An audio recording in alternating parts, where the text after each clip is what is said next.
ખેડા જિલ્લામાં કાયદો અને વ્યવસ્થા કથળી હોય તેવું સ્પષ્ટ જણાઈ આવે છે। વાત કરીએ ડાકોરની તો ડાકોરમાં ખાસ કરીને ખેડા જિલ્લાના ડાકોરમાં જે યાત્રાધામ કહેવાય છે તેમાં અત્યારે કાયદો અને વ્યવસ્થા કથળી હોય તેવું દેખાઈ રહ્યું છે। એક રિક્ષા ચાલક ઉપર 10થી વધુના લોકોના ટોળાએ હુમલો કર્યો હતો। રિક્ષા મૂકવા બાબતે દુકાનદાર અને રિક્ષા ચાલકમાં બોલાચાલી થઈ હતી। આ બોલાચાલીએ ઉગ્ર સ્વરૂપ લીધું હતું અને 10થી વધુના ટોળાએ રિક્ષા ચાલક પર હુમલો કર્યો હતો અને મારામારી કરી હતી। સંપૂર્ણ બજારમાં મારામારીના દ્રશ્યો દેખાઈ રહ્યા છે।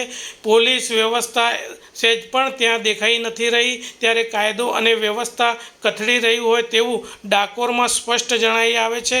કોઈને પણ કાયદા કાનૂનનું અત્યારે બીક નથી રહી તેવું આ દ્રશ્યો દ્વારા સ્પષ્ટ જણાઈ આવે છે। ખાસ કરીને આ મારામારીના દ્રશ્યો ખુલ્લા બજારમાં બોડાણા ચોક આગળ જ થયા હતા।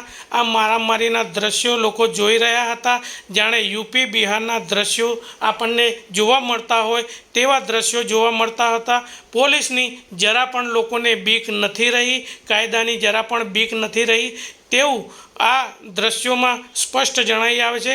ખાસ કરીને કાયદા અને કાનૂનની કોઈ પણ વ્યક્તિને બીક રહી ન હોય તેવું ખેડા જિલ્લામાં અત્યારે સ્પષ્ટ જણાઈ આવે છે। ડાકોર ખાતેની આ ઘટના છે, જ્યારે 10થી વધુ લોકોના ટોળાએ જ્યારે રિક્ષા ચાલક પર હુમલો કર્યો હતો, તેને માર મારી અને તેને ગંભીર રીતે ઈજાઓ પહોંચાડી હતી। આ સમસ્ત ઘટના બાદ પોલીસ પણ ત્યાં પહોંચી ન હતી।